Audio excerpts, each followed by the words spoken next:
Um, this is really relevant and important to let you know the character of this man.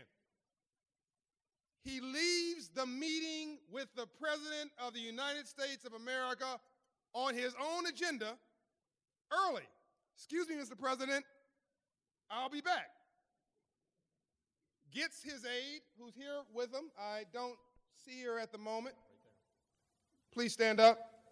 Thank you for being with us. Grabs his beeping red briefcase and shoots to the airport, and because he's not with the president, he doesn't do Air Force One, he does Air Delta.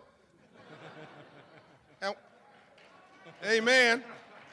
And I want to thank, by the way, our official airline, Delta Airlines, for their support, by the way, of this great summit. Of course, if you were on your way and you read the publication, you saw that they were promoting the summit. Anyway, he dashes to the airport, barely makes it, and texts me when he gets off the plane, he's on his way here. Most folks would have canceled. Now, he didn't know when he committed to do this 3-4 weeks ago, the environment that he was going to have at the White House today, because the White House environment changes week to week. He didn't know the president was going to be calling a cabinet meeting, or the president was going to be calling a press conference, or the environment would be jobs, and that, frankly, it would be his agenda teed up, and he would be standing next to the president. But no different than when he was in Los Angeles, when we had the Opportunity Bus Tour earlier this year in April. He showed up. He made a commitment. He kept his word. He believes, as Andrew Young says, Ambassador Andrew Young, we have got to make free enterprise and capitalism finally work for the poor and the least of these God's children. And when you create jobs, those jobs have to come from the bottom up and not just the top down, or the economy doesn't work. This is a man of integrity, of character, of substance, and he left the President of the United States to be with us. The least we can do is give him some serious love, Don Graves.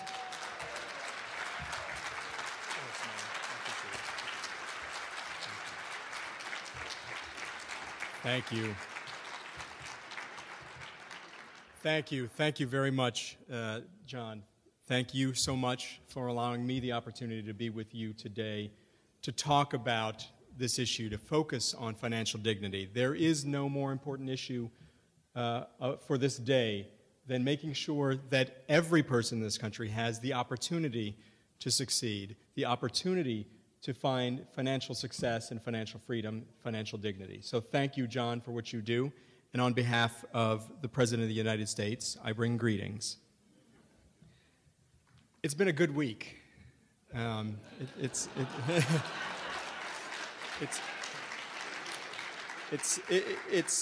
been a good last week for a number of us, and I'm very pleased to be here. 1 week out of what some would say a momentous decision by the American public. But I think, one of the things that I think about, a week ago today, I was in Cleveland, Ohio, and I had spent several days in Ohio, where I'm originally from, talking with people, meeting with folks who were going to the polls, just chatting with folks who were lined up, hundreds of people deep, waiting 2 hours. The 90-year-old woman who, despite her infirmities, made her way, waited in line, got to the polls, cast her vote, and I thought to myself, these people are doing something that every American should do. They're taking advantage of their right to vote, the very right that so many people fought for and died for, that so many people like Martin and Medgar marched for and fought for, like so many people have continued to fight for. And I'm so proud of what this country did. Regardless of who they voted for, they actually went out and voted because they knew that this was an important day, this was an important time for this country, that it was important for us to focus on where this country goes 4 years out, three and a half years out from the worst economic devastation that we've faced in most of our lifetimes. So I thought about that as I was flying here, and then I thought about the fact, well, that was great. We were very pleased. We had a little celebration, but then the very next day, I was back in the office, and we were confronted with the same challenges that faced this country before. Things didn't magically change overnight. People who had been out of work for months didn't magically have a new job. People who were fighting not to lose their home didn't magically have enough money to keep making their mortgage payments or to get their home out of foreclosure.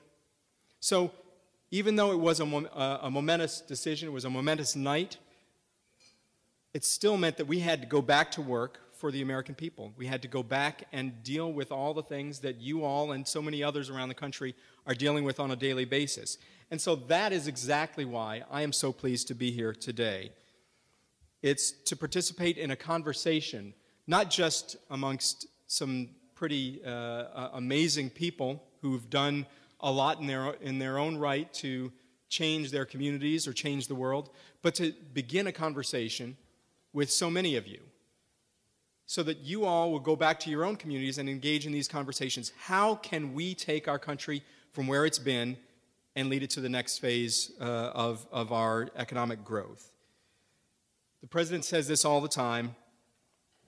How do we keep the promise alive?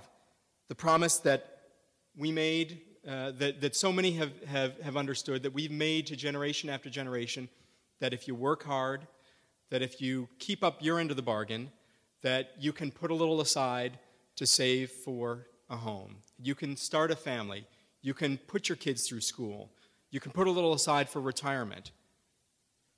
Well, that dream, that promise, has been broken for too many. And tonight's conversation is really going to be about, let's put that promise in context, both locally but also globally.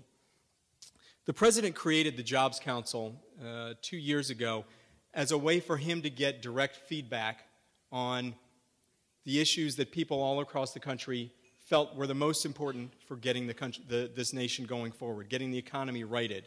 It was a way for us not to have to go through the usual rigmarole of government, of, you know, an idea comes in, it goes to the special assistant of that or the senior advisor for that, and it goes to the deputy and then the assistant and it goes up to a secretary, and then it makes its way to the White House, and eventually maybe an idea gets to the president, and more than likely that idea has changed pretty substantially.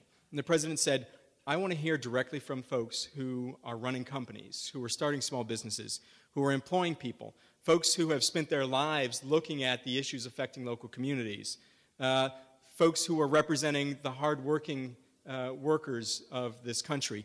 And I want this group to come in and give me direct advice, direct guidance, the type of feedback that I don't get from the senior advisors who surround him.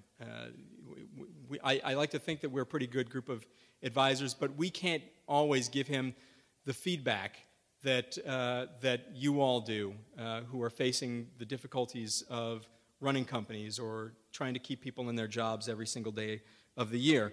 So he brought this council together, 25 individuals representing a cross-section of the country. And what he's tasked the council with doing is going out, meeting with people, bringing back those ideas that will move the country forward, not ideas that will will continue the logjam in Washington, D.C., but ideas that everyone can get behind. That's what we've done for the past 2 years. We've provided the president with 3 different sets of reports. We've met with the president a great deal, despite what some of the bloggers might say. We continue to provide him with advice. More than 90 separate ideas, 90 separate recommendations for how to move the country forward.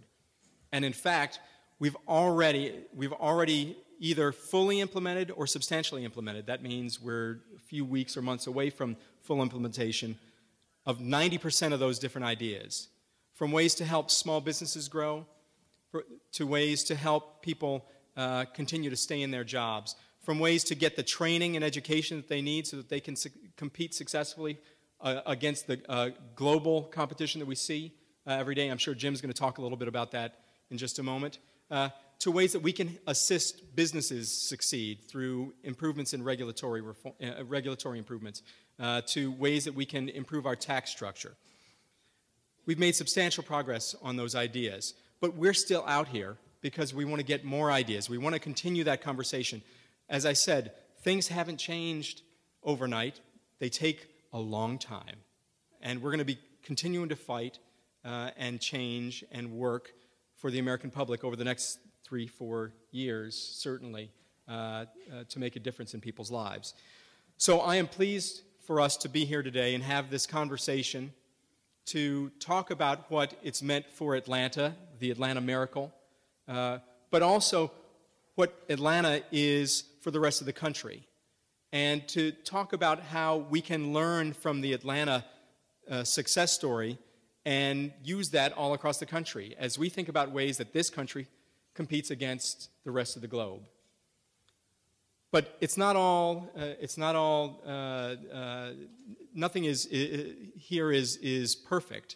It's been a great story. Ambassador Young has helped to lead the growth and success of Atlanta. But over the last several years, you've experienced a lot of problems, from housing issues to unemployment. That's going on all across the country.